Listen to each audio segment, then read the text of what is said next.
Bom dia, senhoras e senhores. Obrigada por aguardarem. Sejam bem-vindos à teleconferência do Banco do Brasil para a discussão dos resultados referentes ao quarto trimestre de 2020. Esse evento será realizado em português, com tradução simultânea para o inglês, e está sendo gravado e transmitido pelo site de Relações com Investidores, www.bb.com.br/ri, onde se encontra disponível a respectiva apresentação. Todos os participantes estão conectados como ouvintes e, logo após a apresentação, iniciaremos a sessão de perguntas e respostas, quando mais instruções serão fornecidas. As perguntas em inglês serão recebidas por escrito, exclusivamente via chat na plataforma online, e para as perguntas em português, basta digitar *1. Caso necessite de alguma assistência durante a teleconferência, tecle *0. Conosco hoje estão os senhores André Brandão, presidente, Carlos André, vice-presidente de Gestão Financeira e de Relações com Investidores, e Daniel Maria, gerente-geral de Relações com Investidores do Banco do Brasil. Por favor, senhor André Brandão, queira prosseguir. Olá, bom dia a todos. Muito obrigado pela participação na nossa conferência aqui de resultados do ano de 2020. Aqui a dinâmica, como já falado, eu vou dar uma introdução e o Carlos André vai falar com um pouco mais de detalhes os números. Né? Eu acho que eu queria começar mencionando aspectos da reflexão sobre o ano de 2020. Foi um ano, como eu já disse na reunião anterior, um ano muito atípico. E como nós mencionamos aí na apresentação, um ano desafiador e por vários aspectos, pessoais e profissionais. E, sem dúvida nenhuma, um ano transformador, né, que nos levou a indústria financeira e o Banco do Brasil a repensar em várias formas de como atuar neste novo mundo. Acho que adicionado aí ao que nós vimos de crescimento na competição, bancos digitais, fintechs e mudanças regulatórias, como agora nós estamos vendo o Open Bank e o PIX, evidentemente é um ano foi muito interessante e diferente como a gente tem que atuar. A gente discute internamente que o cliente cada vez mais, e o Open Bank vai trazer isso claramente, o cliente cada vez mais está empoderado a decidir o que ele quer fazer. Consequentemente, eu queria reafirmar o primeiro ponto que nós temos aqui, cliente no centro. Né? Um cliente que, nossa visão é que a forma de retenção de cliente ela passa por uma satisfação do cliente e nós temos que entender que esse cliente, como ele pensa, e nos colocarmos no pé dele. Então, entender claramente como é que podemos atendê-lo de uma forma adequada e satisfatória. Eu já mencionei a parte de digital, mas 2020 foi um ano que acelerou muito rapidamente essa transformação e também no aspecto de cliente no centro e empoderado, ficou evidente que tem clientes que querem atuar de uma forma física, outros de forma digital. Então, a integração dos canais físico e digital virou hoje uma tendência que a gente tem que se adaptar. E também a especialização. Né? Eu acho que essa proximidade que estamos tendo com o cliente, ela requer que a gente tenha também ser um pouco mais específico com que clientes e como queremos atuar. Então, eu acho que o ano passado, no Banco do Brasil, essa aceleração, tanto na parte digital, de especialização e integração de canais, acho que virou uma coisa clara na nossa estratégia. Evidentemente, ano atípico, como mencionei, com pandemia, o papel do sistema financeiro e o papel do Banco do Brasil na sociedade virou uma coisa muito importante. Já falamos muito sobre isso, podemos responder mais perguntas, mas atuamos de uma forma muito forte nesse processo de atuação no nosso papel da sociedade, em suportar a sociedade e os nossos clientes, mas, como vocês já falamos, né, e podemos falar um pouco mais, foi feito de uma forma muito responsável, com total alinhamento da nossa visão e forma de atuar na área de crédito, na originação de crédito. E, por último, eu acho que foi um ano que ficou claro, dado tudo o que aconteceu, que, né, também na questão social, a sustentabilidade é um pilar claro que foi levantado na sociedade e no Banco do Brasil também. Então, essa agenda tomou conta do mundo, tomou conta do Brasil e se acelerou muito mais no ano passado do que nós já vimos nos anos anteriores. Então, é um ponto muito importante que a gente queria ressaltar isso também. No próximo slide, vocês se recordam que eu trouxe essa mandala, eu não pretendo entrar em todos os detalhes dela, eu queria chamar a atenção em algumas coisas, né? Eu mencionei já a importância da experiência do cliente, eu vou endereçar isso. Evidentemente, a experiência do cliente tem a ver com o que eu mencionei, físico-digital, então eu quero falar um pouco de como estamos preparados para essa agenda do digital e como estamos trabalhando na agenda do digital. Queria falar muito sobre eficiência. Na reunião passada, eu trouxe a indicação que iríamos lidar com essa agenda e estamos lidando com ela, então eu gostaria de perder um pouco mais de tempo com isso e o Carlos André vai passar em mais detalhes do que estamos fazendo, inclusive com detalhes financeiros. Queria falar sobre a agenda ESG, como eu falei, virou uma coisa, como diríamos, mainstream hoje no mundo e eu queria falar o que o Banco do Brasil está fazendo para atuar nessa área. Evidentemente, o Banco do Brasil também tem muitos detalhes para trabalhar na área de alavancas de receitas e a gente tem feito muito sobre isso. Não pretendo falar muito, mas estou aberto a perguntas, caso vocês achem necessário, mas eu trouxe na reunião passada 3 pontos importantes, né? Integrar mais os negócios, eu falo um pouco mais disso, mas a gente tem claras metas agora cruzadas entre varejo, por exemplo, entre varejo e o atacado, de vender folhas de pagamento, mas isso vai mais além, né? Tem a ver com produtos como seguros, na agricultura, e tem cadeias produtivas que envolvem atacado, large corporate, clientes de médio porte, clientes pequenos e até clientes de varejo. Então, isso é muito importante. Eu mencionei áreas que somos protagonistas e vou falar bastante sobre isso, não vou me atentar em detalhes, mas o agronegócio é um deles e o governo é outro. Então, isso é, sem dúvida nenhuma, um ponto importante para a gente continuar alavancando nossas fortalezas para arrecadar mais recursos. E, sem dúvida, tem áreas que a gente ainda não explorava tanto no Banco do Brasil, que a gente está começando a fazer. Eu mencionei um pouco na reunião passada o aspecto de mercado aberto, de cartões. Essa é uma área que a gente está trabalhando, mas essa é uma área que a gente acredita que a forma de atuar tem que ser através de parcerias. A gente está fazendo isso. E, por último, só dar uma atualização, a gente falou sobre a área de banco de investimento e na reunião passada eu mencionei o anúncio que fizemos com o UBS BB. Só queria reportar que estamos andando muito bem, o crescimento está sendo muito forte, um pipeline muito robusto. Desde o nosso anúncio já temos quase 40 transações de mercado de capitais realizadas, tem mais de 30 mandatos já dados e um pipeline crescendo. Então, diria que isso entrou aí numa esteira muito positiva e evidentemente, com o mercado de capitais crescendo no Brasil, a gente vai se beneficiar disso. Mudando agora, voltando ao ponto de experiência do cliente, queria mencionar aqui, sem estender muito, que isso é uma jornada, né? Eu falei bastante na reunião passada, então eu não quero expandir muito mais do que esse slide, estou aberto a perguntas. E eu vejo dois pontos importantes. Primeiro, é o aspecto de indicadores, né? A gente fala muito disso e eu trouxe aqui também os indicadores do Banco do Brasil. O principal deles é o NPS, então a gente tem já indicadores muito robustos nas áreas que nós somos fortes. Nós estamos crescendo no NPS de uma forma geral, crescemos 10 pontos do ano anterior até o final do ano passado. A aspiração é crescer muito mais rapidamente nos próximos anos. Então, isso sem dúvida é um indicador. Não é só esse indicador que nós olhamos. Eu mencionei na reunião passada que eu havia criado uma área. Essa área tem o intuito de trabalhar com vários indicadores, e o NPS é um deles, o churn, índice de qualidade de vendas, índice de atendimento, principalidade, suitability e assim vai.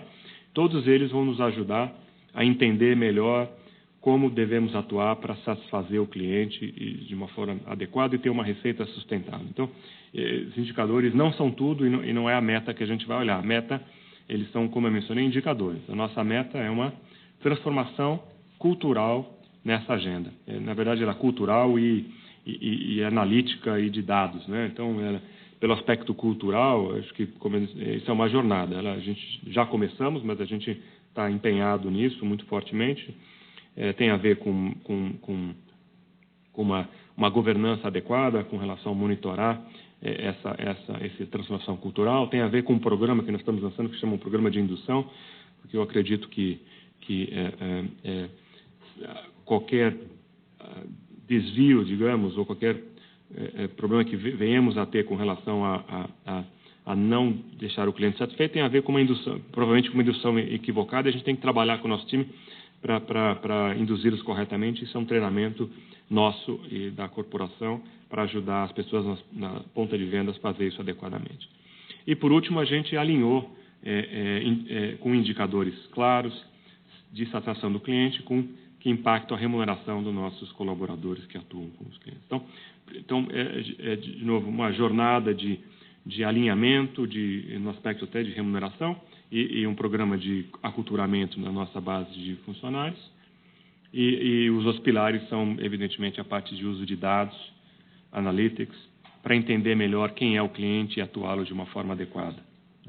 Então, de novo, dá uma pausa aqui, isso é uma jornada e a gente está convencido que é a forma que a gente tem que atuar e estamos seguindo fortemente nessa atuada.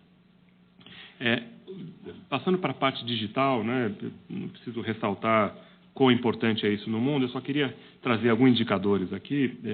Primeiro, evidentemente, vocês já viram na indústria, mas o percentual de transações realizadas em plataformas digitais é hoje 86%, base de dezembro do ano passado. Então, claramente ali, muito positivo, a parte transacional está migrando para uma plataforma digital e, consequentemente, nós temos que nos adaptar a isso. Temos mais clientes digitais, cresceram 40%, chegando a 21 milhões de clientes digitais, né? E clientes ativos, né? Então, o que é importante são que realizaram transações conosco nos últimos 90 dias. Né? A base é maior, mas a forma que nós avaliamos é um cliente realmente ativo. A gente também monitora clientes que nascem digitais e teve um crescimento substancial relativo ao ano de dezembro de 2019, quase crescimento de quase 80% ali, chegando a quase 7 milhões de clientes que nasceram já digitais e são muito positivos. A gente também tem atuado de uma forma diferente como atender os nossos clientes através de Falecom e através de WhatsApp, e o crescimento tem sido muito substancial também. Então, é um processo que, como eu já falei, não tem retorno. Mas não só no atendimento, nas transações, a gente também tem feito operações e desembolso de crédito, por exemplo, é um exemplo de como a gente está fazendo de forma digital e remota, chegando ao indicador aí de 72% no final do ano passado. E o recente lançamento do Pix, que tem crescido o volume de transações nesse produto, tem sido muito grande, e o Banco do Brasil contribui aí com 31% desse mercado no final do ano. Na área de inovação, a gente já lançou o Pix, inclusive tendo comando de voz e por WhatsApp. Então, eu acho que a gente está empenhado aí em inovar e seguir essas mudanças que estão acontecendo na indústria. Evidentemente, para isso precisamos de investimentos e estamos investindo substancialmente nessa área. O crescimento de investimento de mais de 100% ano contra ano, especificamente na área de inteligência artificial e analytics, mas a gente sabe que a forma de atuar no digital e nesse processo vai ser através de parcerias com outras plataformas, e a gente está aberto para esse processo e se engajando fortemente nisso. Por último, queria ressaltar, de novo, a nossa qualidade do nosso aplicativo de mobile, ranqueado tanto pela Apple como pela Google, com um dos maiores indicadores aí da indústria brasileira. Então, isso demonstra que nós somos digitais cada vez mais, estamos investindo cada vez mais e estamos vamos gerar mais economias para conseguir subsidiar mais investimentos aqui. Então, essa é, sem dúvida nenhuma, uma tendência muito forte para nós no Banco do Brasil. Mas, além disso, na próxima página, nós estamos indo para um processo olhando mais para o futuro, que é inclusão digital. E tem dois aspectos aqui. Um deles é um aspecto negocial e o outro é o social. E a gente acredita que a inclusão social vai ajudar na parte social, né? E para isso a gente se alinhou aí com o Ministério das Comunicações, que tem feito um processo de instalação de internet nos municípios do Brasil. A gente acredita que, atuando de uma forma social através da nossa fundação, trazendo educação digital, educação financeira para estudantes e famílias relacionadas a estudantes, vai ajudar não só a sociedade, mas vai atuar aí, eventualmente, um onboarding desses clientes na plataforma digital do Banco do Brasil. Lembrando que o Banco do Brasil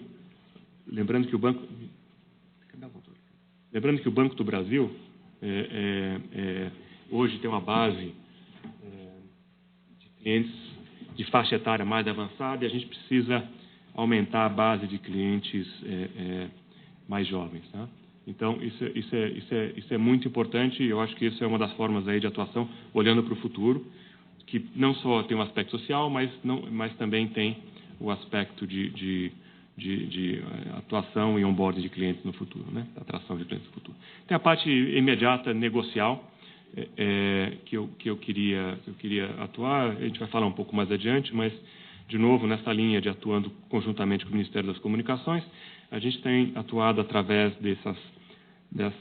colocando Wi-Fi gratuito nas nossas lojas, nos nossos correspondentes bancários, especialmente nas lojas mais bebê, e com isso ajudando nossos clientes na maturidade digital e conectando eles com a nossa plataforma e familiarizando eles com os nossos aplicativos, né? E para isso a gente está investindo em uma blitz digital. A gente vai visitar 1000 cidades nos próximos meses, exatamente para aumentar essa maturidade digital. Novamente, com a combinação de visitas e instalações de Wi-Fi gratuito com as antenas, né, providas pelo Ministério da Comunicação, a gente acredita que a gente vai melhorar a maturidade digital dos nossos clientes e, consequentemente, ganhar eficiência do nosso lado também. Isso vale também para o campo. A gente, como bem já mencionado, a gente tem muito forte na área de agronegócio e hoje em dia, o campo necessita cada vez mais de uma conexão de internet, e a gente está também querendo investir, por um lado, em financiamento para os produtores para aumentar sua conectividade no campo, mas também até indo para o lado que eu já mencionei, social. Parte desses municípios que a gente vai atender são municípios rurais, que a gente também quer educar os nossos potenciais ou os nossos atuais clientes nessa maturidade digital. Então, isso é muito importante, e a gente está trabalhando fortemente nisso, novamente em conjunto com o Ministério das Comunicações. Passando adiante, eu queria falar de uma alavanca aqui de crescimento, mas tem a ver com o aspecto que eu falei de especialização, né, da nossa base de clientes, né. Primeiro, a gente identificou que ainda tinham clientes que ainda não eram totalmente encarteirados na nossa base de gerentes, e a gente está adicionando nesse processo de transformação e eficiência da base de clientes. A gente está encarteirando mais 1.300.000 clientes, e com isso todos os clientes do alto varejo vão ser atendidos diretamente por um gerente. A gente sabe que isso melhora não só a rentabilidade, mas melhora também a satisfação do cliente, e essa é a nossa forma de atendê-los, e a gente está crescendo com isso. Além disso, na parte de investimento, a gente entende que cada vez mais os clientes requerem um atendimento especializado, e até então nossos clientes investidores eram atendidos numa agência que tinham todos os produtos, inclusive investimentos, com uma central pequena centralizada de assessores para investimento, e a gente resolveu mudar essa plataforma, a gente resolveu realmente atuar numa base superior desses clientes investidores, adicionando 800 profissionais especializados em investimento e encarteirando esses clientes numa superintendência em escritórios regionais, que serão 46, em 32 plataformas. Ou seja, a gente vai pegar essa base de clientes, profissionais especializados, atendimento centralizado, com escritório e superintendência dividido, tirando isso do dia a dia da agência e realmente especializando e criando mais proximidade com os clientes e investidores. Tá? Mais outro ponto é o aspecto de que nós já somos muito fortes no agronegócio, só que a atuação tradicional nossa, e a gente, hoje em dia, eu posso dizer que em quase todas as nossas agências, a gente já fala do agronegócio, já temos atuações, mas adicionalmente, a gente, no aspecto de especialização, a gente está adicionando 2.000 profissionais que só vão atuar em operações do agronegócio. A gente está criando 18 agências que só vão atender agronegócio, não vão ter nada além disso, não vão ter nenhuma transação ou qualquer atividade não relacionada ao agronegócio. Isso serão 915 carteiras em 643 municípios. E a gente vai estar crescendo o assessoramento em mais 40% dos nossos clientes do agronegócio. Então, fortalecendo o que nós já estamos fortes numa forma de especialização. E, por último, como eu mencionei, os clientes cada vez mais digitais, os clientes não vão mais às agências e a forma de atuar com esses clientes é simplesmente criar plataformas ou escritórios leves, como nós chamamos, para atender esses clientes, que a gente está direcionando quase 1.500 profissionais especializados nesses clientes para atuar de uma forma diferenciada nesses escritórios leves e novamente, criando 2 plataformas, 2 superintendências separadas. Agora, entrando no aspecto de eficiência, eu falei, muito importante esse ponto, falei na reunião passada, eu acho que a agenda é óbvia, não preciso explicar para os senhores e senhoras por que a agenda de eficiência, isso é um dado aí no mercado financeiro mundial e brasileiro, que eu queria primeiro colocar a nossa aspiração. Né? Vocês devem se recordar, nossas despesas administrativas são por volta de 31 bilhões de reais ano, e a nossa aspiração é reduzir 3 bilhões, ou aproximadamente 10% dessas despesas recorrentes por ano. Né? E aí tem várias ações que estamos lidando. Algumas delas, os senhores já estão familiares, senhores e senhoras já estão familiarizados. O Perform, plano de cargos e salários, é uma coisa que a gente já introduziu o ano passado. Só que quanto mais a gente mexe na base de funcionários, isso se altera e isso tende a se acelerar. Então, o que nós havíamos falado vai ser maior ainda. Trabalho remoto, FlexBB, devolução de prédios, isso continua e novamente, pós-pandemia e pós-ações de eficiência, isso também será acentuado. Energia, ecoeficiência energética, também já anunciamos e continuamos, e mais à frente eu vou falar um pouco das nossas aspirações em ESG, isso também está sendo acelerado. Tem um aspecto de reorganização institucional, que aí tem atuações na rede de varejo, da rede atacado, na sede e nas áreas de suporte. Todas as áreas serão atingidas para uma atuação levando em consideração essa mudança no sistema, e então é uma otimização aí dessas áreas. Né? E por último, o PAQ e o PDE, que nós soltamos um fato relevante, já concretizada esse processo. A gente, como anunciamos, 5.533 funcionários aderiram ao processo de demissão voluntária. Queria só ressaltar que, dentre eles, 80% são ou aposentável ou já muito próximo de aposentadoria, ou seja, uma base de quase 80% dessas pessoas estava muito próximo da aposentadoria, eles se aderiram a esse plano. Só para dar um exemplo, eu não vou entrar em mais detalhes, que o Carlos André vai falar, só essa atuação aqui desse PAQ e PDE, a gente vai reduzir em quase 800 milhões de resultados, de despesas recorrentes. Tá? Então, realmente isso é muito importante e já está concluído, estamos agora fazendo o processo. Tá? Então, mais adiante, a gente dá mais detalhes, aí o Carlos André vai falar.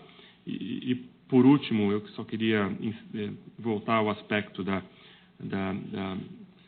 revisão da rede de varejo. Como eu mencionei, a gente está fazendo uma atuação, por um lado, de eficiência e, por outro lado, adequando a necessidade do cliente. Né? Eu acabei de mencionar em escritórios leves, escritórios agros e a forma de atuação deles, encarteiramento.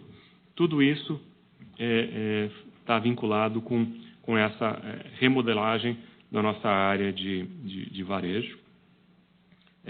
Foi muito comentado na mídia, falou-se apenas da redução de pontos de rede própria, mas eu queria ressaltar que entre rede própria e correspondentes bancários, o Banco do Brasil tem hoje 18.300 pontos de atendimento e, após essa reformulação da nossa rede, a gente está crescendo 100 pontos de atendimento, dos quais uma parte é redução de rede própria, como eu mencionei, mas um incremento substancial de correspondentes bancários, inclusive correspondentes bancários com o nome do Banco do Brasil, que nós chamamos de Mais BB.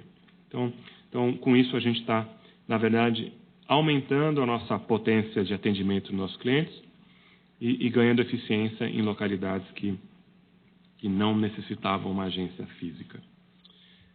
Outro ponto para mencionar, nós não iremos sair de nenhum município, pelo contrário, a gente manteremos exatamente, estaremos e ficaremos em 4.883 municípios. A gente simplesmente vai alterar entre pontos de agências, pontos de atendimento e adicionando cobans. Então, nenhum cliente nosso será desistido. Evidentemente, o Banco do Brasil não está fazendo nenhum movimento que vai perder cliente. A gente quer manter os clientes que nós já temos. E a gente só está mudando a forma de atuação. Mais um detalhe, quer dizer, qualquer alteração de agência, ela vai ser feita com cautela, ela será feita com uma instalação do correspondente bancário previamente qualquer alteração e, adicionalmente, o que eu comentei sobre maturidade digital, dentre aquelas 1.000 cidades que eu falei que o banco irá visitar, as localidades que sofrerão essas alterações, também vamos fazer o que nós chamamos de blitz, e que esse grupo irá lá para melhorar a maturidade digital dos nossos clientes nessa migração. Bom, seguindo agora para o próximo passo, eu queria falar sobre a atuação no exterior. Esse é um tema que o Banco do Brasil tem isso há muitos anos e a atuação ela é um pouco mais dispersa e nós sentamos aqui, estamos no meio finalizando o nosso estudo, mas a ideia é otimizarmos essa atuação no exterior e a gente definiu 2 grandes blocos estratégicos que a gente quer fazer. O primeiro bloco estratégico é a atuação no exterior, ela tem que ser especificamente para clientes brasileiros. Ponto. Segundo, quando os clientes foram pessoas jurídicas, a ideia é ajudá-los em comércio exterior. Não pretendemos simplesmente atuar de uma forma clara de financiamento qualquer no país onde os nossos clientes estão, porque eu acho que tem provavelmente bancos mais maiores ou com funding melhor para fazer isso. A nossa ideia é efetivamente atuar em comércio exterior. Pessoas físicas, eu acredito claramente que existe uma migração aí de brasileiros que estão no exterior e a gente pode atendê-los com soluções de banking, com soluções de câmbio e, eventualmente, dependendo da categoria, com investimentos internacionais. E para isso, seguindo essa diretriz estratégica de atuação, a gente tem, evidentemente, direcionadores. E um direcionador é foco no cliente, geração de valor, melhorando a satisfação do cliente, e, evidentemente, eficiência, porque, como eu mencionei, para atuar da forma que eu acabei de falar nesses 2 blocos de pessoa física e jurídica, a gente pode fazer isso de uma forma mais centralizada e com estruturas mais enxutas. Então, é exatamente isso que a gente está fazendo. Hoje, as estruturas no exterior têm um custo muito alto, especialmente pela desvalorização cambial, e a gente tem que atuar aqui. Eu acho que a gente, se atuar de uma forma adequada, gerando eficiência, sem impactar na base de clientes, a gente vai poder gerar eficiência e gerar um melhor atendimento ao cliente, que é isso que a gente está fazendo, e reduzindo o custo, então, e o risco regulatório e operacional que temos nessas unidades no exterior. Por último, dois outros temas que eu queria mencionar. Primeiro, eu mencionei a agenda ESG. O Banco do Brasil já é tradicionalmente muito sólido nessa área, é um banco com maior desembolso na área de agricultura sustentável, tem um aspecto social muito grande, é reconhecido, como os senhores e senhoras podem ver, por vários organismos brasileiros e internacionais, mas a gente resolveu ir um passo além disso, e este passo, aliás, sugiro quem ainda não assistiu, temos um vídeo que fala sobre as nossas aspirações e nossa estratégia de como deveremos atuar, mas também os nossos compromissos que eu pretendo mencionar agora. Nós queremos 10 compromissos tangíveis de como vamos atuar. E eles são divididos em 3 pilares. Um deles é ajudar nossos clientes na transição para uma produção, uma economia mais sustentável. E dentre eles tem financiamento de energia renovável, que a gente vai crescer, chegando até 15 bilhões de saldo de financiamento para energia renovável. Estamos atuando, começando essa atuação mais forte no agronegócio. A gente já fez um acordo com a BRF para ajudar os integrados da BRF a implementação de placas fotovoltaicas nas granjas dos integrados. A gente agora acabou de assinar um acordo com uma plataforma chamada Portal Solar para auxiliar os clientes do agronegócio no Brasil inteiro a também fazer essa transição para placas fotovoltaicas, e a gente então está se forçando aqui nesse financiamento para esse setor. Agricultura sustentável, já mencionei, a gente só está aspirando crescer ainda mais nesse setor. Nós já somos fortes em financiar empreendedores no Brasil, a gente quer atuar ainda mais forte e a gente quer chegar a 1 milhão de clientes assistidos com financiamento, clientes empreendedores do Banco do Brasil em 2025. Por último, a nossa força nos estados e municípios, a gente quer atuar para melhorar a eficiência dos estados e municípios, tanto na parte energética quanto na parte de saneamento, e para isso a gente também vai ter uma carteira em 2025 de 20 bilhões de reais. Uma segunda forma de ajudar nessa agenda é o que eu chamo de intermediação entre investidores e tomadores de recursos com intenção de sustentável na produção deles. E a gente está fazendo isso através de fundos, que a gente pretende chegar a um saldo de 20 bilhões de fundos ESG em 2025 e ter certeza que 100% desses ativos são certificados como ASG. E também, na área de mercado de capitais, ajudar, então, as empresas captando e as empresas investindo, e a gente estima fazer 30 bilhões de reais até 2030 nessas transações. Por último, a gente tem que atuar de uma forma responsável também com essa agenda, e a gente tem compromissos de, a partir de 2021, compensar 100% do gás de efeito estufa, mas também reduzir nominalmente 30% até 2030 as emissões, né? Ficar compensando e redução, e também ter uma plataforma que a nossa energia consumida será 100% renovável, mas 90% produzida por energia fotovoltaica, e 10% a gente vai comprar certificados para reduzir isso. A gente também acredita em um impacto social, de diversidade e governança, e para isso a gente está nos comprometendo a indicadores de, em 2025, ter 30% da nossa base de líderes mulheres e 23% da nossa base entre pretos e pardos. Eu mencionei maturidade digital, a gente quer ter certeza que clientes com altamente maturidade e não utilizando papel e etc., continuem crescendo, e a gente nos colocamos aí em chegar a um volume de 17 milhões de clientes em 2025.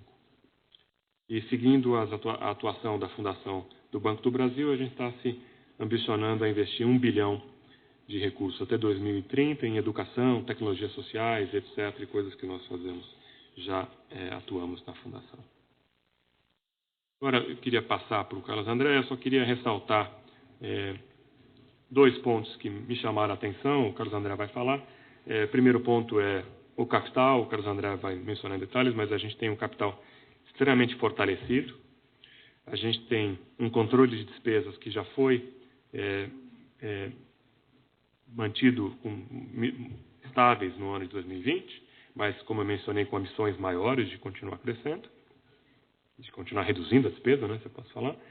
E queria mencionar a carteira de crédito, que cresceu 9% num ano super atípico, que eu acho que é um volume muito razoável, mas que nós, dado que temos um capital fortalecido, dado que temos uma qualidade do nosso portfólio, que o Carlos André vai mencionar, muito robusta, a gente tem todas as capacitações para acelerar um pouco mais, e o Carlos André vai falar sobre o nosso guidance, e a ideia é acelerar mais. Então, muito obrigado, fico mais adiante para perguntas e respostas, passo para o Carlos André. Obrigado. Ok. Bom, antes de mais nada, muito bom dia a todos, obrigado pela participação na nossa teleconferência de resultados, agradeço aqui ao André também pela introdução, pela apresentação, e eu vou ficar aqui responsável por apresentar para você os nossos principais números e indicadores. Primeiramente, no slide 15, eu acho que não tem como nós não deixarmos de ressaltar a característica do ano anterior, que foi um ano marcado pela necessidade de realização de provisões prudenciais, de crédito. Essas provisões, obviamente, acabaram, de alguma forma, impactando nossos resultados. Apesar disso, eu acho que vale a pena começar mencionando o nosso resultado do quarto trimestre de 3,7 bilhões de reais, que apresentou um crescimento de 6,1% em relação ao trimestre imediatamente anterior. Enquanto isso, o nosso lucro líquido acumulado no exercício de 2020 fechou, o lucro líquido ajustado fechou em 13,9 bilhões de reais, representando um retorno sobre patrimônio líquido de 12%. Vale também aqui ressaltar a resiliência do nosso resultado estrutural, lembrando sempre que o resultado estrutural é aquele apresentado antes dos efeitos tributários e das provisões de crédito, fechando o ano de 2020 com 42,4 bilhões de reais, com um crescimento de 5,9% em relação ao mesmo período do ano anterior. Falando já aqui da nossa carteira de crédito ampliada fechou o ano de 2020 com 742 bilhões de reais, um crescimento de 1,5% em relação ao terceiro trimestre e um crescimento de 9% em relação ao fechamento do ano de 2019.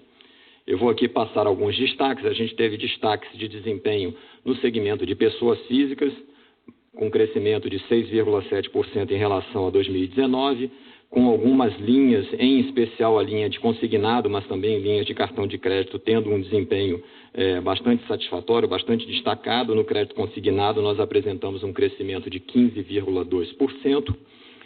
Do lado também das micro, pequenas e médias empresas, um crescimento em relação a 2019 bastante robusto, 25,6%, aqui com destaque para a nossa participação nos programas emergenciais de governo, em especial na linha de Pronamp e do CGPE.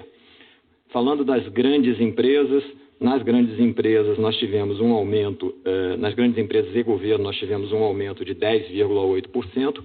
O destaque que eu faria nesse grupamento aqui foi o nosso desempenho no segmento de Upper Middle, que vai ao encontro também do nosso objetivo de melhorar o mix da carteira para melhores relações de risco e retorno.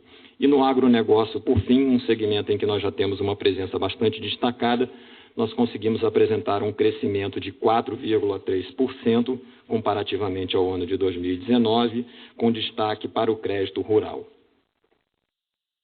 Adiante aqui, nós trazemos um slide com bastante informação, bastante detalhamento da nossa carteira prorrogada de crédito. Esse é um item que eu tenho certeza que os analistas vão olhar com bastante detalhe.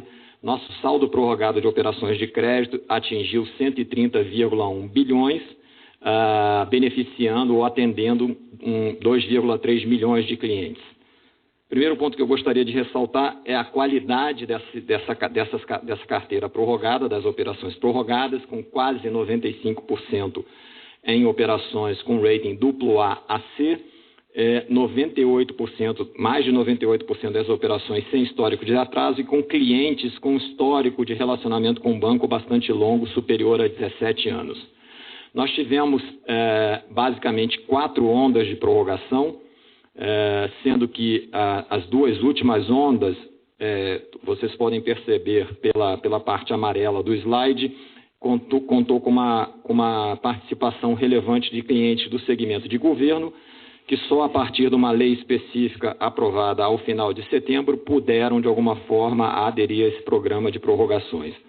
Quando a gente considera o segmento de governo com o segmento de consignado do lado de pessoa física, desses 130 bilhões de reais, praticamente 45% englobado nesses dois segmentos, consignado e governo, o que representam, na prática, os dois itens com provavelmente o menor risco de todo esse saldo de carteira prorrogada aqui. Então, e além disso, nas operações de consignado, dentro dessa barra cinza que a gente apresenta aqui nesse slide, nós temos a própria dinâmica de prorrogação das operações naturais sendo capturada. Consequentemente, aqui fica difícil a gente diferenciar o que é prorrogação especificamente por conta das questões de pandemia, o que são prorrogações naturais que a própria linha e a própria dinâmica das operações já trazem, tá? E no segmento de MPME, que é aquele segmento em que a gente tem que olhar com um pouco mais de lupa em relação à questão do risco, 85% das operações prorrogadas, segundo os nossos modelos preditivos, eles foram direcionados para empresas com maior resiliência. Falando ainda da carteira ali, a gente mostrou o estoque, mostrou como foram feitas as prorrogações nos quatro ciclos, nas 4 ondas. Aqui a gente já fala olhando um pouquinho para frente. Primeiro ponto que eu gostaria de ressaltar é que mais de 50% das operações já se encontram em regime de reembolso, ou seja, já voltaram a apresentar pagamento. Segundo ponto que eu gostaria de ressaltar são os índices de inadimplência. Os índices de inadimplência nessa carteira prorrogada, tanto o índice mais curto de 15 a 90, quanto a INAD acima de 90 dias, eles ainda se encontram em patamares bastante baixos, né? 0,76 na inadimplência mais curta e 0,44 na inadimplência mais longa. É claro que a gente espera um crescimento desses indicadores ao longo desse ano de 2021, pela própria dinâmica de repagamento que a gente espera, com uma concentração um pouco maior no primeiro trimestre deste ano, de 2021, e o restante da carteira voltando para o regime de pagamentos normalizado ao longo dos trimestres posteriores.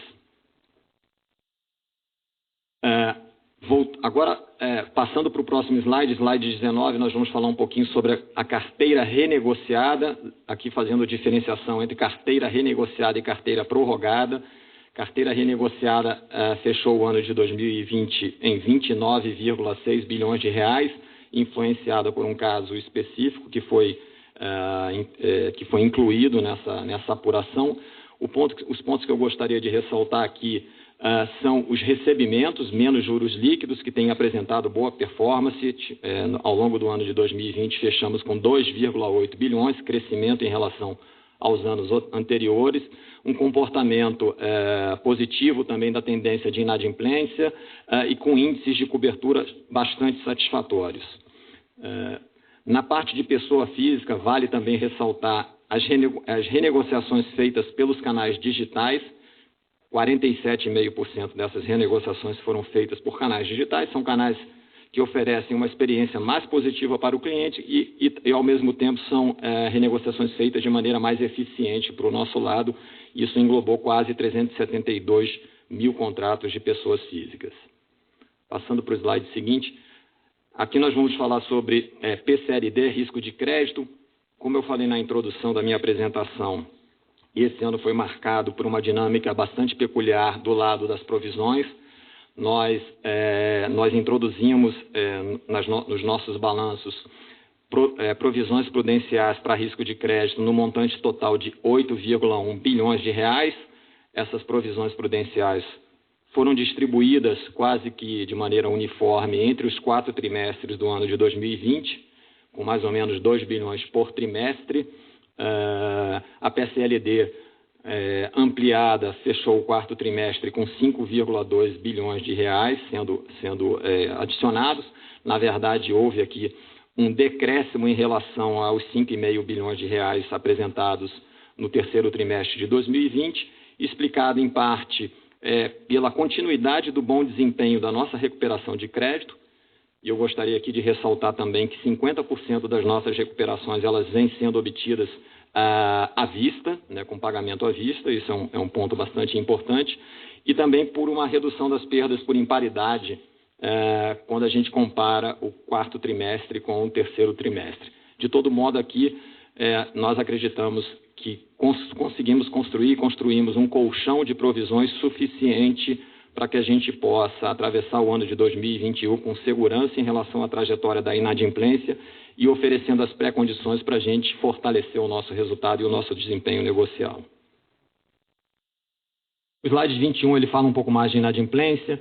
Os nossos indicadores de inadimplência, até pelo crescimento da carteira e pela própria dinâmica de prorrogações, eles se apresentam bastante bem comportados. Fechamos o ano de 2020 com uma INAD acima de 90 dias de 1,9%, inferior aqui à média do Sistema Financeiro Nacional de 2,1%, enquanto que a inadimplência de 15 a 90 dias ela vem se mantendo estável em patamares bastante confortáveis também. Os índices de cobertura, provisões contra o saldo em inadimplência estão também bastante robustos. Nós fechamos o ano de 2020 com quase 350% de cobertura, enquanto a formação de inadimplência nova e a cobertura para essa nova inadimplência, ela também continua em patamares bastante confortáveis. Falando agora das nossas receitas, primeiramente eu gostaria de ressaltar a nossa margem financeira bruta. Ela apresentou um crescimento de 5,1%, fechando o ano de 2020 com 56,7 bilhões de reais, com uma contribuição bastante importante da redução dos custos de captação. Nosso custo de funding ele teve uma redução importante no ano de 2020, com uma contribuição importante vinda da redução da taxa básica de juros. Ao longo do ano de 2021 é razoável já imaginar que essa contribuição do lado da captação ela seja proporcionalmente menor, mas nossa expectativa é que as receitas de crédito elas sejam fortalecidas e, consequentemente, a gente tenha a capacidade de continuar entregando uma margem financeira bruta na trajetória ascendente e competitiva. Com relação a receitas de prestação de serviço, do terceiro para o quarto trimestre, nós tivemos um crescimento de 1,5%. Quando a gente compara também o ano de 2020 com o ano de 2019, nós tivemos em RPS uma redução de 1,7%. Aqui eu gostaria de ressaltar algumas peculiaridades relacionadas à forma como nós apuramos as nossas receitas de prestação de serviço. Algumas linhas que tradicionalmente, para alguns de nossos pares, acabam impactando aqui receitas de prestação de serviço. No nosso caso, em específico, elas são computadas nas linhas de equivalência patrimonial. Eu posso mencionar aqui, por exemplo, o caso das receitas vindas de adquirência de cartões de crédito, as linhas de seguridade, uma parte dessa receita é apurada via equivalência patrimonial, e a partir também da nossa parceria com o UBS BB na área de mercado de capitais, uma parte da receita de mercado de capitais significativas vai passar a ser apurada por equivalência patrimonial e não por receita de prestação de serviços. Do lado de despesas administrativas, o presidente André já fez um destaque bastante importante. Nós tivemos uma estabilidade de 19 para 20, com destaque para o desempenho da linha de despesas de pessoais, que apresentou um decréscimo em torno de 1%, resultando num índice de eficiência de 36,6% no nosso caso específico.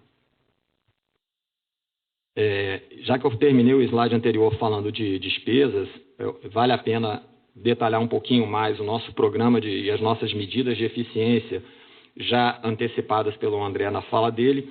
Aqui o nosso objetivo é buscar 3 bilhões de redução de despesas de maneira recorrente, quando nós estivermos com a implementação total de cada uma dessas medidas, a gente almeja chegar a 3 bilhões de redução de despesa recorrente, um valor bastante significativo.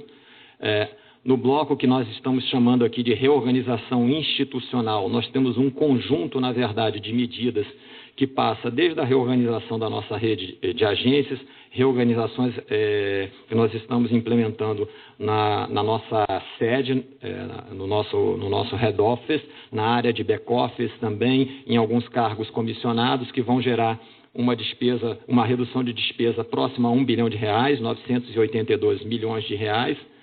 O Performa, plano de cargos e salários, já era uma medida que, juntamente com o FlexiBB trabalho remoto e as medidas de ecoeficiência energética, já tinham sido anunciadas anteriormente. Vocês devem recordar que nós tínhamos sinalizado uma capacidade de redução de despesas da ordem de 3,3 bilhões de reais ao longo de 5 anos com esses 3 blocos, Performa, FlexiBB e ecoeficiência. A nossa expectativa é, por conta da dinâmica das demais medidas, em especial dos programas PAQ e PDE, a gente tem uma aceleração da captura dessas reduções de despesas, em especial aqui no Performa e plano de cargos e salários, de tal forma que, ao longo dos próximos 5 anos, a gente provavelmente atingirá uma redução de despesas que vai totalizar a ordem de 10 bilhões de reais, sendo que já no ano de 2020 nós teremos uma economia bruta de 1 bilhão de reais. Nos programas de desligamento voluntário PAQ e PDE, nossa expectativa e nossos cálculos indicam uma redução de despesas recorrente de 783 milhões de reais por ano. No slide 24, eu vou detalhar um pouquinho mais os 2 programas de desligamento voluntário. O presidente André já antecipou anteriormente, nós tivemos uma adesão voluntária de 5.533 colaboradores nesses 2 programas. Quase 75% das adesões já alcançam funcionários que reuniam condições de aposentadoria e mais um percentual adicional de cerca de 5%, em torno de 5%, funcionários e colaboradores que reunirão em breve ou reuniriam em breve condições para se aposentar. Como eu disse anteriormente, esses 2 programas vão nos oferecer uma redução de despesas recorrente de 783 milhões de reais por ano, de tal forma que, ao longo dos próximos 5 anos, nós teremos reduções de 2,9 bilhões de reais. A dinâmica de evolução do nosso quadro de colaboradores e de funcionários é apresentada na parte inferior desse slide. Nós saímos do final de 2019 com um quadro de 93.190 funcionários.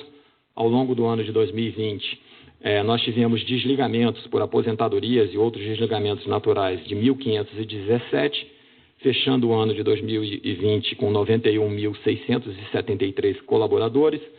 Com essa redução adicional de 5.533 adesões aos programas voluntários, nós fecharemos agora, nós vamos fechar, quando todos esses desligamentos estiverem implementados, com 86.140 colaboradores, uma redução de em torno de 7 mil colaboradores entre final de 2019 e o presente momento.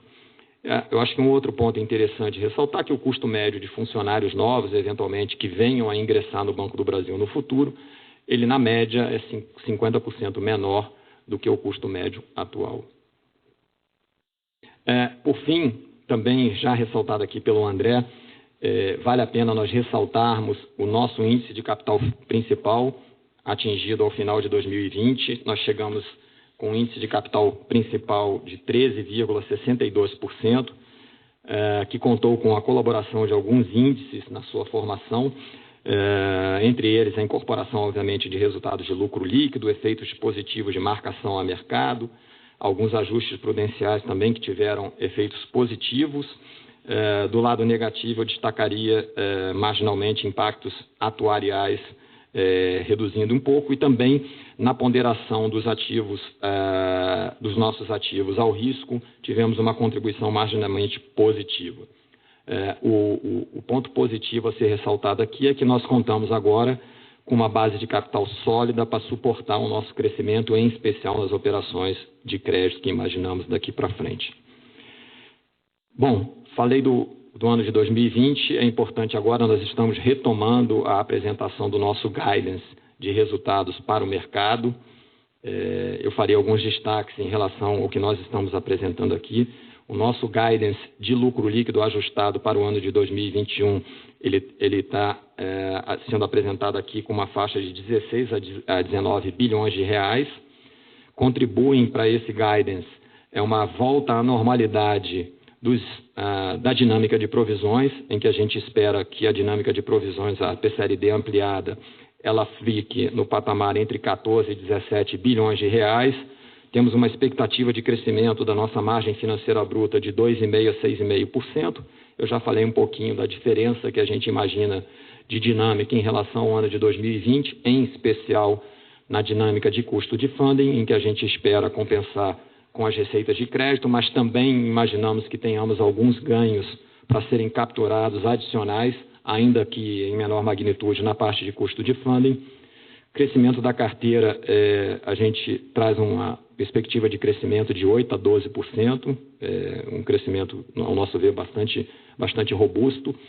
Na receita de prestação de serviços, já expliquei, eu acho que o ponto a destacar aqui, eu volto a destacar, nós temos algumas peculiaridades que nos diferenciam em relação a alguns dos nossos pares. Eu acho que essas peculiaridades acabam explicando um pouco a nossa expectativa, eventualmente, de trabalhar numa faixa de menos 1,5% a 1,5% de crescimento. Nas despesas administrativas, nós apresentamos uma range de menos 1,5% a 1,5%, o topo superior inferior às expectativas inflacionárias. Nosso trabalho aqui todo, nós já plantamos a semente para colher o fruto nos próximos anos. A partir de 2021, nossa expectativa é que a gente consiga trabalhar muito bem ao lado de despesas administrativas. Vamos trabalhar forte para tentar entrar do lado negativo aqui dessa range, para que a gente consiga entregar resultados sustentáveis no futuro. Com isso, eu encerro aqui a minha apresentação e ficamos à disposição para perguntas e respostas. Senhoras e senhores, iniciaremos agora a sessão de perguntas e respostas. Lembrando que as perguntas em inglês serão recebidas exclusivamente pelo chat disponível na plataforma online. Para as perguntas em português, basta digitar *1. Nossa primeira pergunta vem do senhor Jorge Fredman, do Citibank. Muito obrigado pela oportunidade. Vocês conseguem me ouvir bem? Sim. Sim, muito bem. Obrigado. Perfeito, obrigado. Eu tenho duas perguntas. A primeira, obrigado, Carlos, pela explicação detalhada aí sobre o range do guidance de receita de prestação de serviços. Só que a gente ficou aqui um pouquinho surpreso, mesmo assim com o range, porque você vem de uma queda já em 2020, né? Quase flat, mas uma pequena queda em 2020. Então, se vocês conseguissem passar para a gente aqui uma ideia do que seria esse número ajustado, né, no recorrente com equivalência patrimonial, isso daqui ajudaria bastante. Essa é a primeira pergunta. E a segunda pergunta, sobre capital. Né? Capital, vocês estão assim, surpreendendo positivamente trimestre após trimestre, uma gestão impressionante, né, de capital, a despeito do crescimento expressivo da carteira de crédito. O RWA de risco de crédito ele é inferior ao ano triatrina e quase estável desde o começo do ano, por conta certamente dos programas governamentais, mas uma gestão muito boa de risco de crédito. A pergunta que fica é qual que é a destinação desse capital em excesso, né, bem acima do guidance de 11%, né, no capital principal. Se vocês têm alguma ideia da destinação desse excesso de capital, ou dividendos, ou deployment de capital, ou mesmo, eventualmente, a quitação daqueles instrumentos elegíveis a capital, né, de 8 bi e 100, que mesmo se você ajustasse por isso, você ficaria ainda com capital aí da ordem de 12,5%, 12,6%. Se isso passa pela discussão aí do Comitê Executivo. Obrigado. Bom, obrigado, Jorge. Eu vou começar com algumas explicações aqui. O Daniel, fica à vontade. Nós estamos aqui na sala também com o Carlos Bonetti, que é o nosso vice-presidente da área de riscos aqui também e de crédito, para complementarem minha resposta. Falando primeiramente sobre a sua pergunta de receita de prestação de serviços, nós não temos aqui, eu não tenho aqui o número para te passar um número pro forma do que seria a Range fazendo os ajustes para essas peculiaridades que nós temos do lado de receita de prestação de serviços. Fica aqui eventualmente aqui para o Daniel Maria, talvez o dever de casa dele tentar passar uma visão de como é que a gente poderia ter uma proxy, considerando os itens que entram por equivalência patrimonial. O que eu posso falar em relação ao que a gente espera de dinâmica nos componentes que de fato a gente captura aqui de receita de prestação de serviços, a gente tem contribuições importantes nessa linha das receitas relacionadas a tarifas de conta corrente, em que, nesse caso aqui, a gente tem, por conta da competição, etc., realmente cenários bastante desafiadores, mas que eu gostaria de ressaltar aqui o contraponto, que é exatamente o aperfeiçoamento da nossa capacidade de atendimento com maior encarteiramento de clientes. Se, por um lado, a competição nesse segmento é alta, a gente imagina que a gente vai ter oportunidades para capturar, por meio do melhor atendimento, boas oportunidades de servir melhor o cliente, de servir de maneira mais completa os nossos clientes e, eventualmente, a gente vai perceber alguma contribuição nessa linha de receita de prestação de serviços, mais especificamente em tarifas. Um outro componente importante é o componente de receitas de administração e gestão de fundos de investimento. A gente passou um ano agora, de 2020, principalmente, fazendo uma série de ajustes em algumas linhas de produtos importantes, em alguns fundos de investimentos, para torná-los, de fato, adaptados a essa realidade de juros baixos. Nossa expectativa é que a gente consiga realmente, por uma boa assessoria financeira, por uma boa consultoria de investimentos, a gente fazer a transição de linhas de produtos mais tradicionais para linhas de produtos com maior valor agregado, nominadamente aí fundos multimercados, fundos de ações, alocação em produtos com exposição a mercados internacionais, de tal forma que a gente consiga, a despeito da competição e do cenário bastante desafiador, em especial para os fundos tradicionais de renda fixa, a gente consiga entregar resultados na linha positiva, ainda na linha positiva de crescimento em relação a fundos de investimentos. Em outras linhas, acho que também existem perspectivas interessantes, principalmente do lado de produtos de previdência, capitalização e seguros, e também na área de consórcios, em que a gente vem apresentando crescimentos importantes. Tá? Então, essa é a primeira parte da sua pergunta. Eu acho que a pergunta relacionada a capital, sim, na prática a gente apresenta aqui um índice bastante robusto. Eu acho que vale lembrar de algumas também peculiaridades que fazem com que a gente procure ter uma abordagem um pouco mais conservadora do nosso lado. O primeiro ponto que eu gostaria de ressaltar é o item relacionado ao risco atuarial.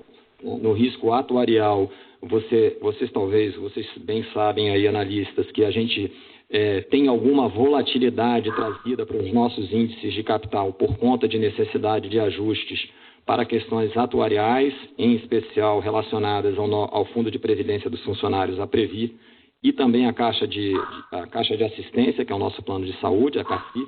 Consequentemente, a gente entende que é prudente a gente manter um buffer de segurança para a absorção dessas volatilidades. E o outro ponto mencionado por você diz respeito a um instrumento híbrido de capital e dívida, são 8,1 bilhões de reais. Nós ainda estamos aqui nas análises e discussões relacionadas ao eventual plano de retorno desse instrumento híbrido de capital e dívida para o Tesouro Nacional. Lembrando sempre que no acórdão do TCU foi feita a ressalva para que sejam preservados aí a segurança jurídica das operações do lado ativo que foram realizadas, tomando por base esses recursos que foram direcionados, né? No nosso caso aqui, o recurso foi utilizado para operações no segmento de agronegócios, e essa carteira dessas operações, ela tem um prazo de maturação, um prazo de vencimento bastante longo, ou seja, até você fazer realmente a carteira totalmente vencida, a gente tem um prazo bastante longo, né, de duração. E, além disso, também no próprio acórdão do TCU foi ressaltada a necessidade de respeito às questões relacionadas a capital quando eventualmente for apresentado o plano de retorno. Então, com isso, eu acho que a gente tem aí, de fato, índices que são confortáveis e que nos dão a capacidade de trabalhar melhor do lado da geração de receitas via ativos. O Carlos Bonetti gostaria de complementar, vou passar a palavra para ele. Só a complementação do ponto de vista de como vamos utilizar esse capital, acho que a resposta mais direta é no crédito, na oferta de crédito. Nós temos um guidance de crescimento importante para 21 e esse capital ele vai ser utilizado da melhor forma possível para ser rentabilizado dentro do nosso principal negócio, que é o crédito. O banco tem apetite e vai crescer bastante utilizando esse combustível positivo aqui do capital. Perfeito. Só um follow-up. Muda, então, a visão sobre o target de capital ou ele continua em 11%? A gente pode, então, imaginar que vocês, ao longo aí, dos próximos períodos, deveriam consumir esse capital para convergir para esses 11%. Não muda a nossa expectativa de alvo, mantém o 11%, e a gente acredita que com a dinâmica maior da economia, nós vamos ter oportunidades de alocar esse capital no negócio de crédito. Perfeito, super claro. Muito obrigado. Nossa próxima pergunta vem do senhor Mário Pierre, do Bank of America. Bom dia a todos e obrigado aí pela apresentação. Tenho duas perguntas. A primeira é relacionada à decisão de vocês de continuarem oferecendo, né, essa onda de renegociações aí pela quarta vez. A gente viu os bancos privados oferecendo uma onda só ou duas no máximo. E principalmente quando a gente olha, e vocês mencionaram, e grande parte desse crédito renegociado é crédito com o governo e de consignado, né? Então, que são créditos que deveriam ter um risco menor. Então, eu queria entender aí a decisão do banco de continuar oferecendo, principalmente para renegociar crédito que tem uma chance pequena de ter inadimplência. E a segunda pergunta é relacionada aí ao plano, o PAC e o PDE. Vocês deixaram bem claro aí os benefícios, né, na redução dos custos, mas eu queria entender qual é o custo desses programas para o banco. Então, o que a gente deveria ver aí de uma despesa extraordinária no primeiro trimestre? Obrigado.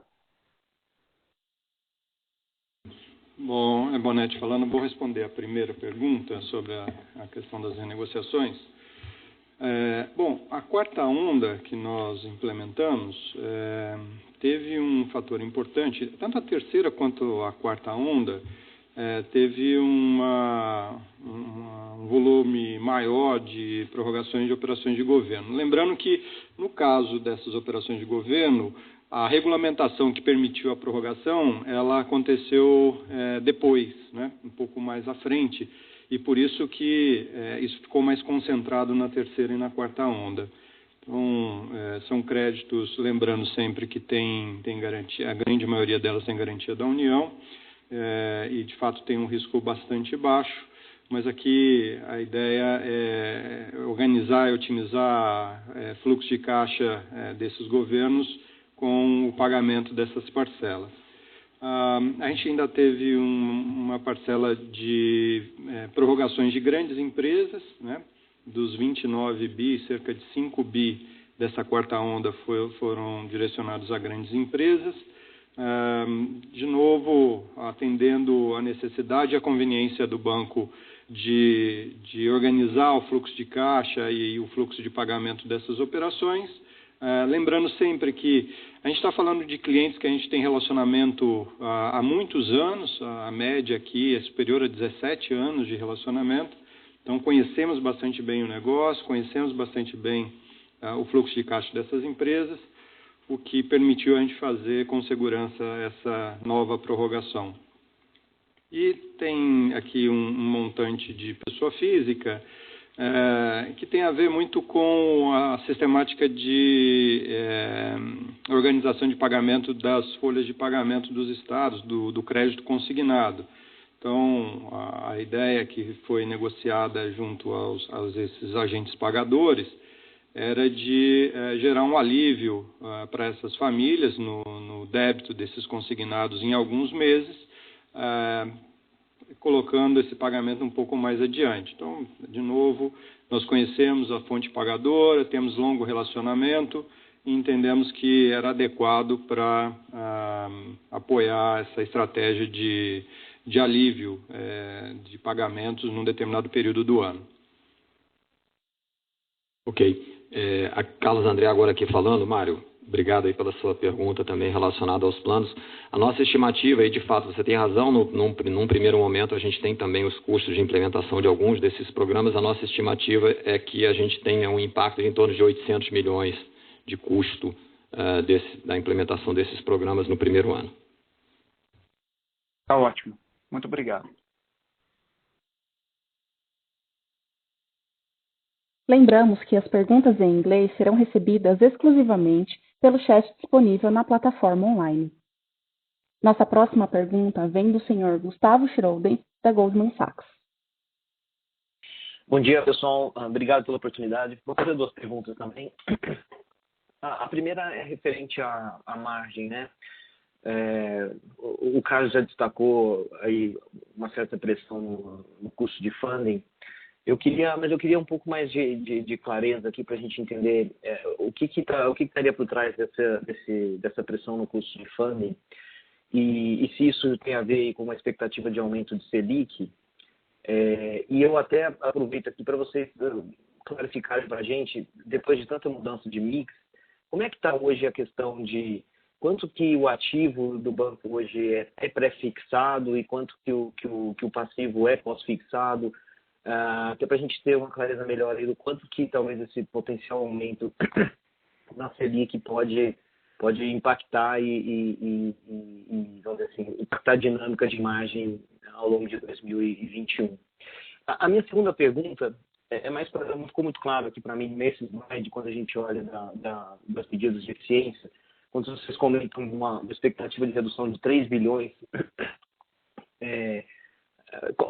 3 bilhões por quanto tempo, né? Isso não está muito claro para mim. E como é que isso conversa com os savings de 10 bilhões até 2025, né? Só para a gente entender qual o período, né? Em quanto tempo a gente espera esses 3 bilhões e como é que ele conversa com os 10 bilhões até 2025. E se vocês estão considerando no guidance de vocês de OPEX, que essa expectativa de vocês aqui de 3 bilhões vai ser 100% no guidance de vocês, ou vocês estão um pouco mais conservadores, dado que isso aqui é um plano que vocês têm uma expectativa de ter essa melhora de 3 bilhões, né? Ou seja, vocês já consideram os 3 bilhões no guidance ou existe um conservadorismo aqui? Obrigado. Obrigado, Gustavo. Eu vou começar a responder a tua primeira pergunta sobre a questão relacionada à nossa margem, né? Consequentemente, e aí você pediu para a gente explorar um pouquinho mais a parte do funding. De fato, como você mesmo bem lembrou, no ano de 2020 a gente teve uma contribuição importante da redução do custo de funding. Ainda estruturalmente temos o lado do nosso funding, o lado do nosso passivo, ele tem uma concentração maior em passivos indexados ao CDI e a TMS, né?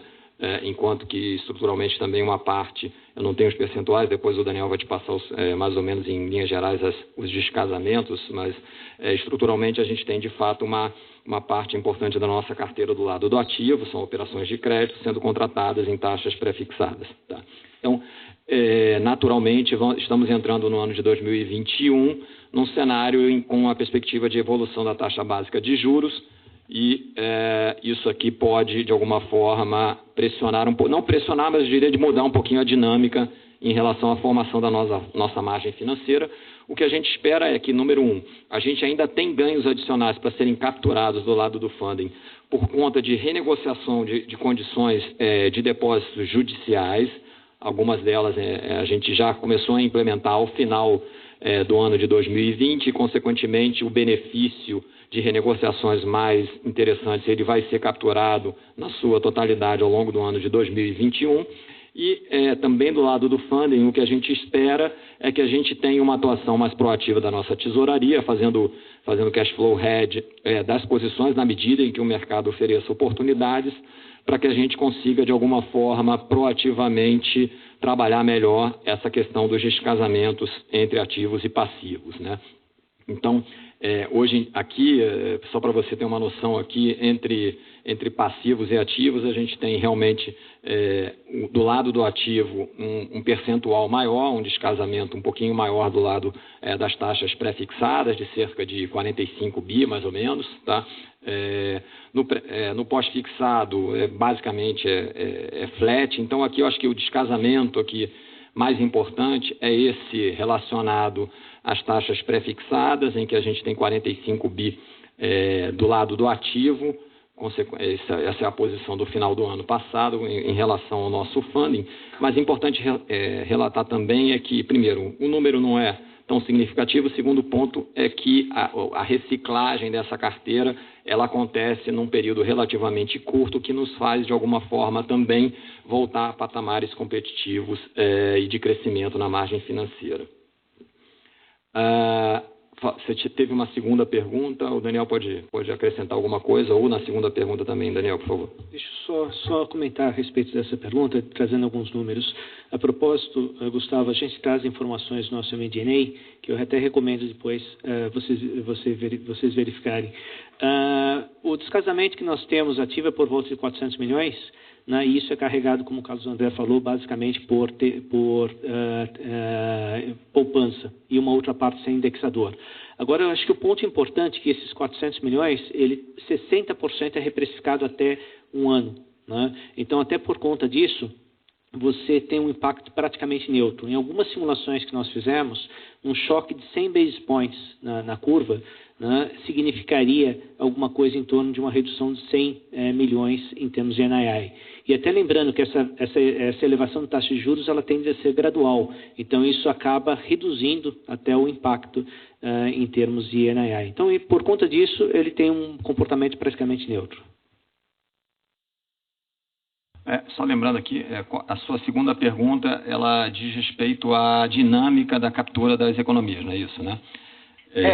Exato. É entender como é que é a dinâmica desses 3 bilhões, qual o período disso e como que esses 3 bilhões conversam com os 10 bilhões e o quanto vocês estão considerando no guidance de vocês de OPEX a captura dessa expectativa de 3 bilhões. Vocês estão considerando full, ou seja, vocês já consideram que isso aqui vai ser capturado no guidance? No guidance vocês já capturam que isso vai ser feito em 2021 ou vocês estão um pouco conservadores? Não, nós, primeiro ponto importante é que nós estamos apresentando aqui o guidance, considerando aquilo que de fato a gente entende que vai ser capturado ao longo de 2021.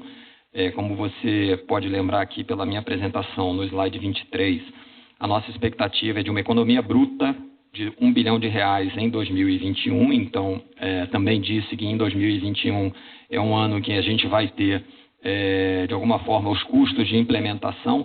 Esses R$3 bilhões, a implementação full, né, na sua plenitude, de cada um desses grupamentos, vai acontecer ao longo do tempo, mas é um curto espaço de tempo. Em curto espaço de tempo, a gente imagina que todas essas medidas estarão plenamente implementadas. Eu diria que, muito provavelmente, a maior parte dessas medidas vai estar sendo capturada aí ao longo dos próximos 3 anos. É claro que algumas delas elas vão acontecendo ao longo do tempo, como, por exemplo, o Performe Plano de Cargos e Salários. Você lembra que a gente teve uma alteração na remuneração fixa dos cargos, que a gente chama de cargos comissionados aqui, com uma redução da remuneração fixa e a introdução de remuneração variável. A captura da redução por conta de uma menor remuneração fixa, ela se dá na medida em que o turnover do staff, né, dos funcionários, vai acontecendo ao longo do tempo. O que nós tivemos é que, com a implementação do PAQ e do PDE, o nosso turnover esperado de funcionários, que a gente imaginou para projetar a captura de economia ao longo do tempo, no plano de Performe, plano de cargos e salários, ele se reduziu, porque muitos funcionários acabaram que vão saindo nos programas de desligamento voluntário, então acelerou o turnover. Da mesma forma, tanto no FlexiBB quanto na ecoeficiência, a gente vai capturar essas economias ao longo do tempo na medida em que a gente vai implementando tanto a parte de reestruturação da nossa ocupação de imóveis, quanto no que diz respeito às capturas de ganho de eficiência energética. Tá ótimo. Muito claro e muito obrigado. Nossa próxima pergunta vem do senhor Nicolas Riva, do Bank of America. Obrigado pela oportunidade. Eu tenho uma só pergunta. Vocês podem comentar sobre as discussões com o governo para pagar os 8 bilhões de reais na dívida híbrida depois do pronunciamento do Tribunal de Contas? E se vocês podem comentar qual é o timing disso. Muito obrigado. Bonetti falando. Bom, a discussão sobre essa devolução está em andamento, não tem ainda um cronograma estabelecido. Tem uma premissa fundamental que já surgiu, que é a de observar o cronograma de reposição das operações de crédito rural que estão lastreadas por esse capital. Então, minimamente está se falando de observar e respeitar o cronograma de reposição dessas operações. Então, esse cronograma hoje ele é longo, ele atinge até 10 anos, né? Então esse é o prazo de permanência dessas operações na nossa carteira. Ok, muito obrigado.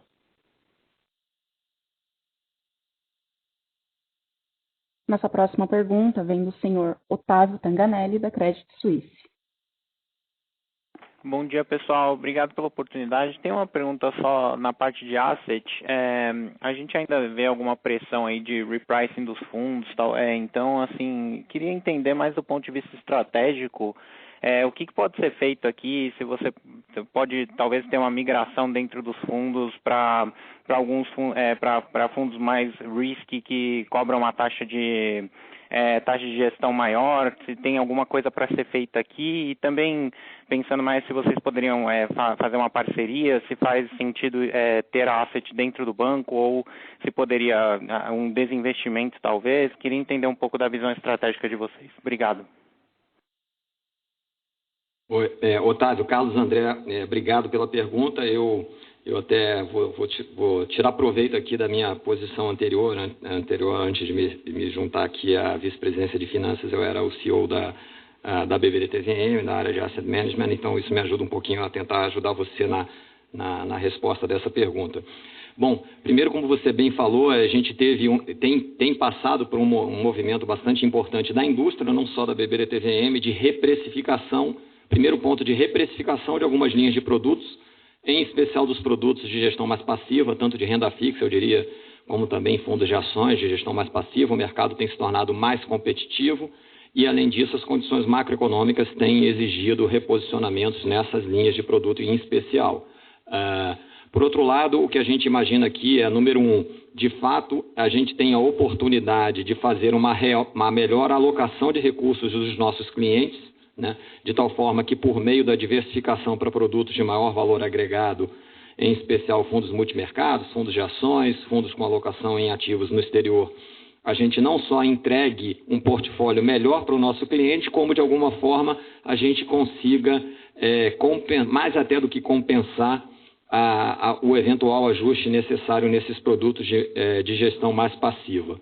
Aqui é importante também fazer a ponte com o movimento que nós estamos implementando agora, que foi anunciado pelo André na apresentação dele, de reforço da nossa área de assessoria de investimentos, nós estamos trazendo 800 novos profissionais para ajudar nesse trabalho de assessoria de investimento para os nossos clientes. Nós estamos reestruturando a rede de atendimento, em especial para os nossos clientes, que a gente chama de clientes do segmento estilo investidores, de tal forma que eles tenham um atendimento mais personalizado, e nós estamos investindo bastante nas nossas ferramentas de tecnologia nas nossas ferramentas digitais para aqueles investidores que sejam mais autossuficientes nas suas decisões de investimentos, eles consigam encontrar não só recomendações, como também informações que os ajudem nas decisões de investimento. Então, aqui o trabalho é, sem dúvida nenhuma, crescer base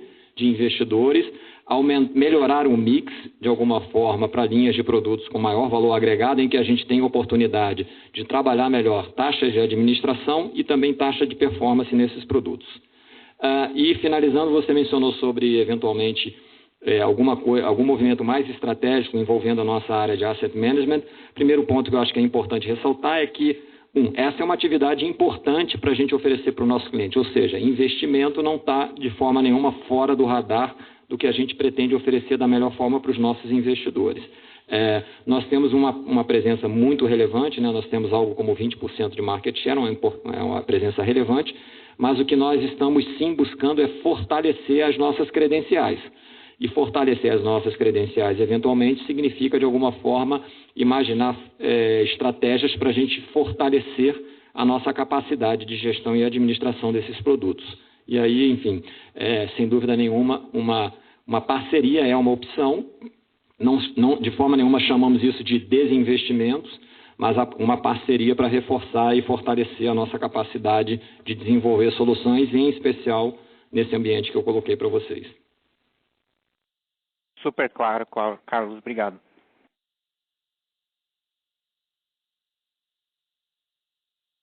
Nossa próxima pergunta vem do senhor Victor Schabel, do Bradesco BBI. Bom dia, André, Carlos, Daniel, demais participantes. Obrigado pela oportunidade.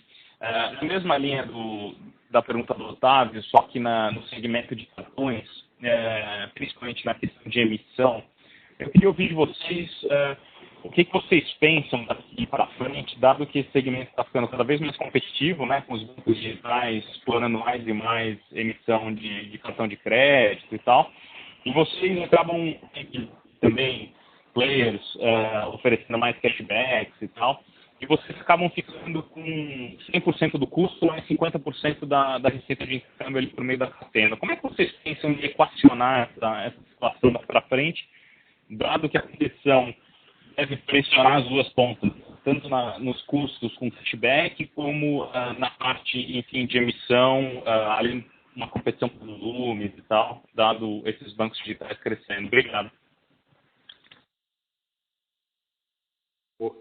Vitor, obrigado. Carlos André falando, obrigado pela pergunta. Eu vou falar um pouquinho aqui sobre os aspectos que você levantou. Eu acho que aqui, no universo que a gente chama aqui de meios de pagamento, eu vou ser bastante abrangente. Primeiro, acho que é importante, e você já antecipou, a gente levar em consideração a dinâmica de mercado, né? De fato, esse é um segmento de mercado que vem passando por uma transformação com novos players, né? Os novos players com uma atuação bastante disruptiva em relação aos modelos tradicionais. Então, o que a gente tem que levar aqui em consideração é a dinâmica de mercado. O outro ponto, já antecipado pelo André aqui, é que os produtos relacionados a meios de pagamento e as soluções relacionadas a meios de pagamentos, como, por exemplo, a própria adquirência, são produtos e são serviços e soluções importantes e estratégicos no que diz respeito ao relacionamento bancário, que, obviamente, nós pretendemos não só manter, como fortalecer. E, além de tudo, a gente, nos seus mais diversos segmentos, aqui, chamando aqui o conjunto de meios de pagamentos, nós temos que levar em consideração também os formatos societários de cada uma das nossas iniciativas e nossas estratégias, né? Em alguns casos, nós temos algum sócio específico, em outros casos, a gente tem empresas listadas, inclusive com acionistas minoritários. Então, o que eu acho que é importante e que a gente pode dizer em relação a isso é que, bom, sem dúvida nenhuma, é um segmento que vem passando por uma transformação muito rápida em termos competitivos. Segundo ponto, a gente entende que, sem dúvida nenhuma, a gente tem algumas soluções, algumas linhas de negócios que são importantes delas continuarem a ser oferecidas para os nossos clientes em prol do nosso desenvolvimento relacional e dos negócios bancários que a gente pretende desenvolver. E terceiro, a gente tem que levar em consideração as características societárias e de governança de cada uma das estratégias que a gente tem na hora da gente pensar em alguma solução que fortaleça o nosso posicionamento. Acho que é o que a gente consegue falar por enquanto. Não sei se... Ok? Obrigado, Carlos. Talvez só um follow-up aqui. Vocês acreditam que eventuais soluções,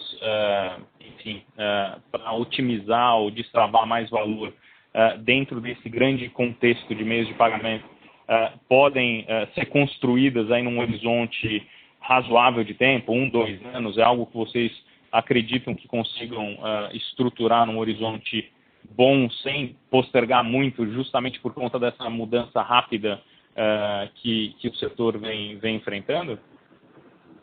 O que eu acho que, assim, a nossa expectativa é que sim, a gente tem que buscar soluções e alternativas que elas se apresentem e sejam implementadas da maneira mais rápida possível. É difícil dizer aqui qual é o horizonte temporal exatamente, mas até pela dinâmica que eu coloquei anteriormente, que a gente tem observado do mercado, eu acho que é razoável imaginar que a nossa expectativa seja de buscar as medidas de fortalecimento o mais rápido possível, assim, sem necessariamente conseguir te passar um horizonte temporal, mas o nosso objetivo é de tentar avançar o mais rápido possível. Excelente. Obrigado, Carlos. Nossa próxima pergunta vem do senhor Jason Molins, do Scotiabank. Bom dia. Parabéns por a ideia de fazer uma teleconferência em vez de duas, não? Eu gosto da maioria da eficiência. E você já respondeu minhas principais perguntas sobre o plano de melhoria de eficiência, mas minha primeira pergunta é: com 86 mil funcionários após o plano de 2021, o management vê a oportunidade de propor programas adicionais de ligamento voluntário no futuro e também mais a racionalização da rede de distribuição. E minha segunda pergunta é em relação à maioria de taxas da joint venture com o UBS e perspectiva para mais joint ventures. Vocês mencionaram o número impressionante de transações concluídas e mandatos atribuídos. E minha pergunta é: o patrimônio líquido atual está apropriado? E como devemos pensar sobre as perspectivas de rentabilidade para esta subsidiária? Além disso, vocês podem fornecer uma atualização sobre o objetivo estratégico de buscar mais joint ventures e vendas de ativos. Obrigado. Bom dia, Jason. Aqui é o André. Obrigado pela pergunta. Acho que a primeira pergunta com respeito a adicionais programas, eu acho que isso depende do mercado. A gente está vendo claramente que o mercado mais digital ou com o mercado com uma redução de transações físicas tem um impacto no modelo operacional. Então, eu acho que não tem nada. A gente resolveu fazer uma atuação mais upfront aqui e fazer o que tinha que ser feito, até por outros critérios, inclusive, né? A gente tem uma base de funcionários, a nossa base de funcionários, a base etária é bem diferente da indústria, então a gente tem um processo aí de reciclagem também. Mas o efeito principal, ou a resposta que eu posso te dar bem transparente, é que isso vai ser feito conforme a adequação do modelo. Então eu imagino que a indústria vai continuar sofrendo impactos e a eficiência faz parte do nosso dia a dia, né? Como nós já colocamos, o guidance vai ser mais apertado e eu acho que isso vai ser uma realidade nos próximos anos, como você vê muito bem no exterior.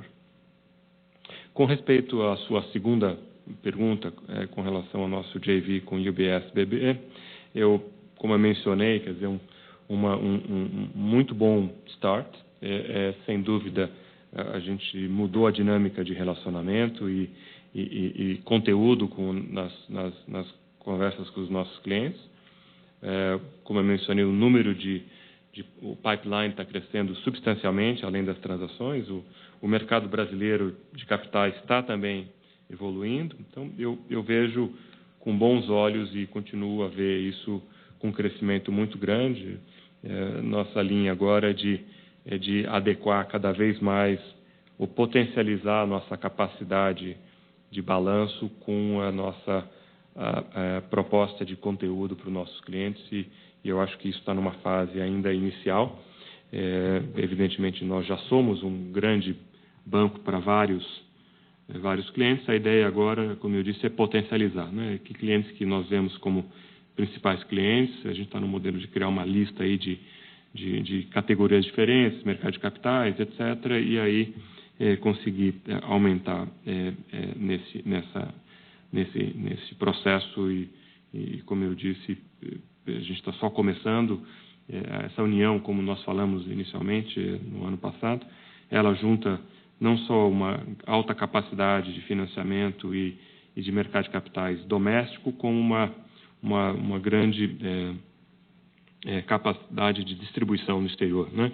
Tanto para o wealth como para institucional. Então eu acho que é um ganha-ganha aqui, e a gente está aprimorando e não só aprimorando na área de relacionamento, mas aprimorando na área de conteúdo também. Então a gente tem adicionado novas pessoas para fornecer conteúdos em áreas como M&A e Equity Capital Market. Então acho que isso estamos muito satisfeitos com o começo, e eu acho que isso tende a crescer, evidentemente dependendo de como vai ser o mercado de capitais no Brasil, mas a tendência até o momento tem sido muito positiva.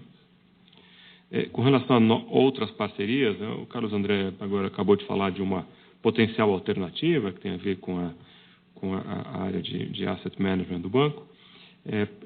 O que a gente vê, e é um histórico do Banco do Brasil, o Banco do Brasil usa parcerias e tradicionalmente para acelerar processos de distribuição para atender melhor o cliente. A gente já fez isso na área de seguros há muitos anos atrás, e eu acho que isso é uma tendência. Então, isso eu mencionei brevemente, mas cada vez mais o Banco do Brasil entende que a forma de a gente acelerar, tanto no investimento tecnológico como na parte de produtos, é através de parcerias. A gente acha que nessa atual conjuntura, nesse mundo com fintechs e etc., a gente não vai ter o tempo para desenvolver tudo internamente, e já tem alternativas que a gente pode simplesmente acessar e fazer parceria. E de novo, produtos, propostas para clientes na parte comercial e tecnologia. Então eu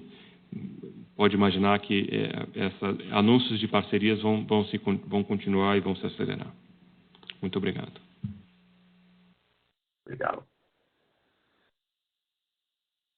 Nossa próxima pergunta vem do senhor Yuri Fernandes, do JP Morgan.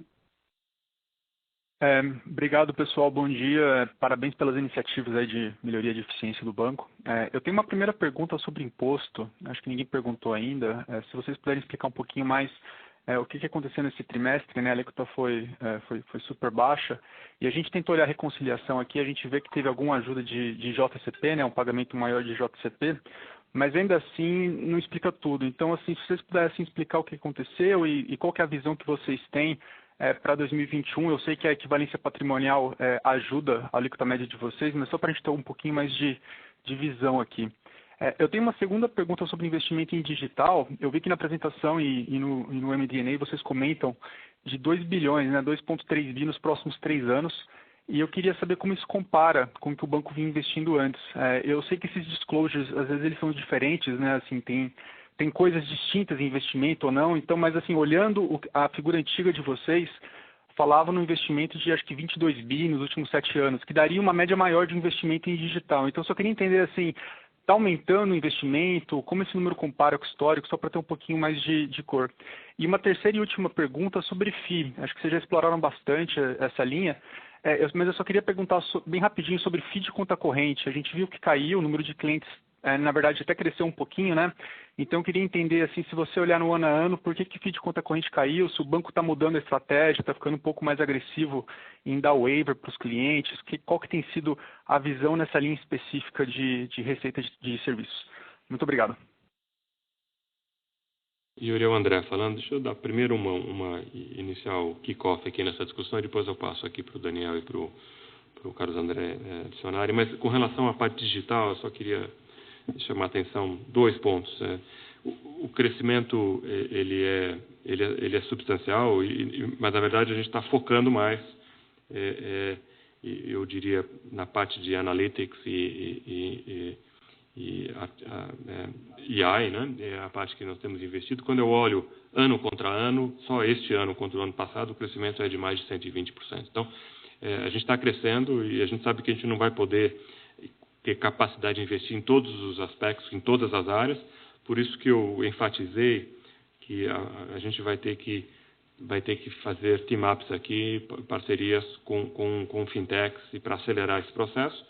E adicionalmente, nessa linha, a gente acho que já divulgou no passado, a gente tem uma área de quase que venture capital aqui, de investir em startups de fintechs para ajudar essas fintechs no desenvolvimento e se associar numa parceria, dada a nossa grande massa crítica comercial, fazer com que ambos ganhem com isso e a gente acelere nosso processo. Então, eu queria dizer que o crescimento é substancial, mas eu posso deixar muito claro que o crescimento o investimento nunca vai ser tanto quanto deveríamos ou quanto gostaríamos, porque esse mundo é muito mais rápido, dinâmico e a gente tem total clareza que a gente não vai conseguir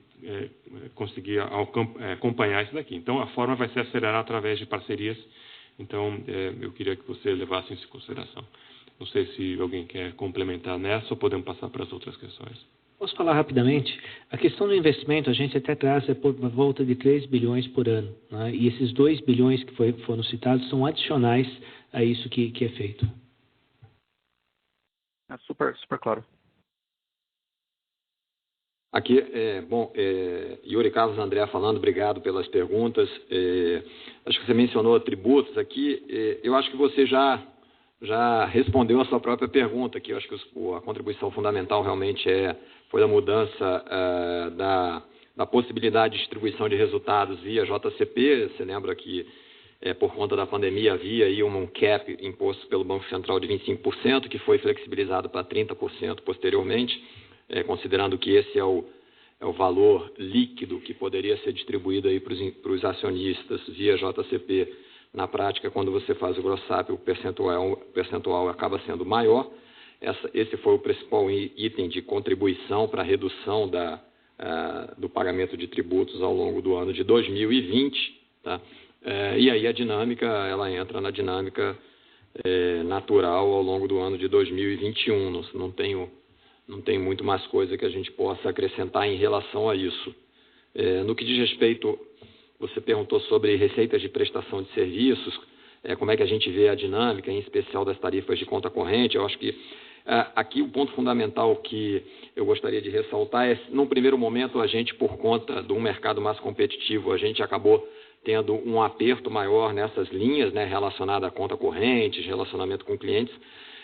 E aqui eu volto a falar que provavelmente a gente vai ter oportunidades por conta da melhoria do encarteiramento de clientes, ou seja, clientes mais assessorados, mais bem assessorados. A gente espera ter uma capacidade de servi-los melhor, com um portfólio mais completo de produtos, que vai gerar oportunidades interessantes da gente tentar, de alguma forma, realmente ter uma performance mais positiva, em especial nessas linhas de tarifas de conta corrente, tá? Eu já havia mencionado aqui na minha explicação anterior as outras linhas em que a gente espera um desempenho mais positivo. Na parte de fundos de investimento, a gente espera ter um crescimento, sim, por conta, apesar de ter um mercado mais competitivo. Tá? No que diz respeito a consórcios e produtos de seguros, capitalização e previdência, também a gente está com uma expectativa positiva, em especial para a contribuição aqui na linha de receita de prestação de serviço. Acho que era isso. Obrigado, pessoal. Nossa próxima pergunta vem do senhor Renan Ikemoto, do Santander. Oi, bom dia, pessoal. Obrigado pela oportunidade. Eu tenho uma pergunta aqui sobre os extraordinários. Se vocês puderem esclarecer um pouco mais o que foi esse extraordinário aí, principalmente em risco legal, não ficou muito claro para a gente aqui pelo release. E como é que vocês veem a evolução do risco legal para frente? A gente viu uma tendência de melhora, se é essa tendência que continua em 2021. E aí, a minha segunda pergunta é em provisões. O guidance, pelas minhas contas aqui, ele implica, no ponto médio, implica uma redução aí boa de quase de 30% em provisões, ou seja, estamos falando de quase 3,8, 3,9 bi por trimestre versus o 5,2 que foi do último trimestre de 2020. Como é que vocês veem a evolução ao longo de 2021? É algo que já deve normalizar no primeiro trimestre ou a gente deve continuar essa tendência aí de redução ao longo do tempo? Obrigado.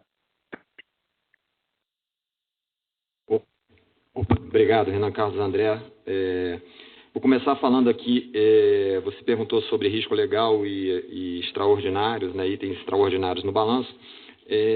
Vocês, analistas, a nossa área de relações com investidores, a gente já tinha aí uma expectativa no ano de 2020, um soft guidance de algo em torno aí de 1 bilhão de risco legal mais ou menos por trimestre, alguma coisa assim. Quando você olha o acumulado ao longo do ano de 2020, a gente ficou dentro dessa range, se eu não me engano, alguma coisa como 4,2 bilhões de risco legal.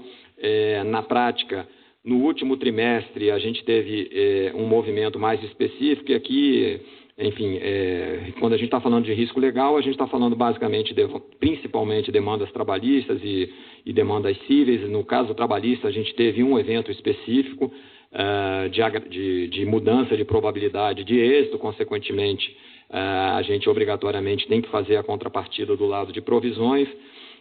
Do lado de demandas cíveis, aqui, de alguma forma, a gente tem modelos que eles funcionam na base até de inteligência artificial, em que a gente procura realmente capturando as necessidades de provisões adicionais por conta de percepção dos nossos modelos da necessidade de reforço. Aqui eu acho que entrou muito na linha do que os nossos modelos preditivos indicavam como sendo os montantes adicionais de provisão ótimos relacionados ao risco legal. Você perguntou também sobre itens extraordinários. No caso de itens extraordinários, a gente tem uma questão, acho que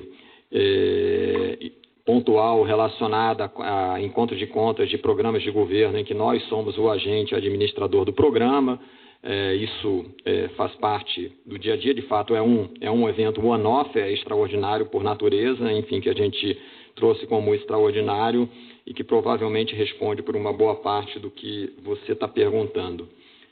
E na dinâmica de provisões, acho que foi sua última pergunta, né, relacionada à dinâmica de provisões, acho que o Bonetti pode passar um pouquinho mais de luz em como é que a gente espera o comportamento ao longo desse ano. Tá, eu só vou voltar um pouquinho no risco legal, porque teve uma outra estratégia que a gente implementou em 20 que é importante, que foi a questão da aceleração de acordos, né? Então, nós temos uma estratégia de acordos importante, ela acelerou em 20, e a gente sabe que quando a gente acelera acordos, você acelera a despesa, mas com o objetivo de fazer economia no recorrente, né? E essa estratégia que você perguntou também, a tendência para 21, essa estratégia a gente vai acelerar ela em 21. Então, a gente vai buscar fazer ainda mais acordos em 21 para preservar valor no futuro. Então, essa vai ser uma parte importante da estratégia de gestão desse risco legal, e a nossa projeção continua numa trajetória de melhora aí para os próximos anos. Passando agora para provisões,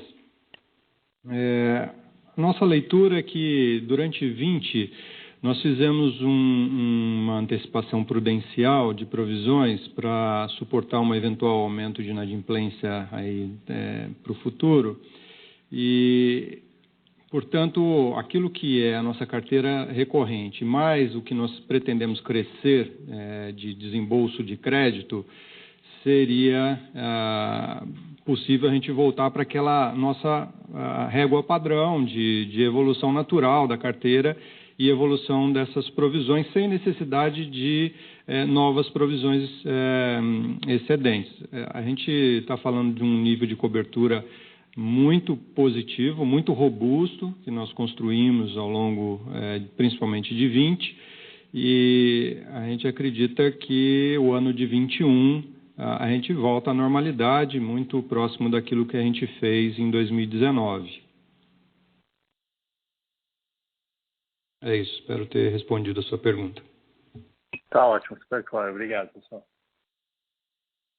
Nossa próxima pergunta vem do senhor Felipe Martinuzzo, da Morgan Stanley. Bom dia, gente. Obrigado pela oportunidade de fazer pergunta. Uma pergunta sobre asset quality, especificamente sobre NPL, acima de 90 dias. Vocês diziam alguns cortes atrás que vocês esperavam um aumento de NPL, um pico de NPL, lá para o segundo, terceiro quarto de 2021. Queria ver como está esse negócio. A gente vê que o NPL está super baixo atualmente, e ainda está abaixo do sistema financeiro. Então, como vocês estão vendo o comportamento de NPL para 2021? Obrigado. Felipe, obrigado pela pergunta. É o Carlos André. De fato, a gente tem apresentado os índices de inadimplência e o NPL se comportando de maneira bastante positiva. É claro que, como eu disse anteriormente, a gente tem alguns fatores que contribuem para esse comportamento, o próprio crescimento da carteira e também a migração, eventualmente, de carteira para perda e coisas que o vale, questões mais pontuais, mas o ponto mais importante, acredito, que é, de fato, a dinâmica das prorrogações de carteira que foi executada ao longo do ano de 2020. Como você percebeu num dos slides da nossa apresentação, a gente tem um cronograma de repagamento em que há uma concentração um pouco maior ao longo do primeiro trimestre deste ano, e é legítimo imaginar que a partir desse cronograma, que tem uma concentração maior ao longo do primeiro trimestre, você comece a observar, a partir pós-primeiro trimestre, uma elevação desses índices de inadimplência, e a nossa expectativa, de fato, é que a gente consiga que a gente provavelmente vai estar próximo dos índices mais altos de inadimplência ao final do primeiro semestre ou ao longo do terceiro trimestre desse ano, lembrando que a gente não tem ao final do segundo semestre, desculpe, ao longo do terceiro trimestre. Meus colegas estão me corrigindo aqui, é verdade. E lembrando que a gente não tem uma expectativa de que os índices de inadimplência cheguem aos picos observados lá ao longo de 2016 e 2017. Aliás, posso só fazer um complemento aqui, Carlos? A gente vem atualizando essas projeções, né, de inadimplência à medida que a situação vai evoluindo, vão diminuindo as incertezas. E hoje a nossa melhor projeção, o Carlos André disse, lá para o final do ano a gente deve atingir esse máximo dessa projeção. Mas a boa notícia é que as nossas expectativas é de que a inadimplência voltem aos parâmetros do final de 2019. Então, aquela expectativa de superar essa marca ficou para trás. Então, os números hoje indicam um comportamento de inadimplência melhor do que nós vínhamos falando com vocês no ano passado. Então, essa é uma boa notícia, o que reforça que a nossa provisão constituída será suficiente para esse período novo. Perfeito, gente. Super claro. Obrigado. Encerramos neste momento a sessão de perguntas e respostas. Senhor André Brandão fará as considerações finais. Por favor, senhor André, queira prosseguir.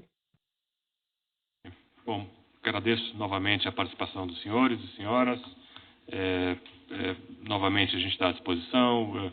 Eu já mencionei na reunião anterior, nosso time aqui de RI está sempre à disposição e tanto eu quanto o Carlos André aqui temos o intuito de manter um relacionamento próximo de vocês. Então, por favor, mantenham aí esse contato, digiram mais um pouco nossos números e fiquem à vontade para nos contatar, tá? Tenham um bom dia, um bom final de semana e abraço a todos.